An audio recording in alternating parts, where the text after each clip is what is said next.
Yo, what's up guys? Welcome back to the channel. In today's video, we're going to check out how to use Bluevine reports for investor updates. Keeping investors informed is critical, and Bluevine's built-in reporting tool makes it simple. Here's how to prepare clear updates. Step 1. Log into your Bluevine account and go to the Reports section. Next, select the type of report that you want.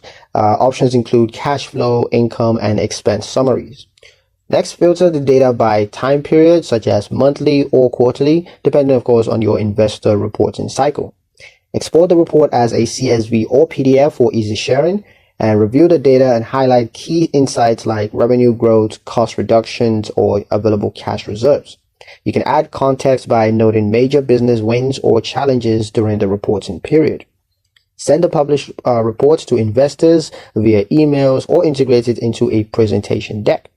This ensures that your investors see both accurate financials and a clear narrative of business performance.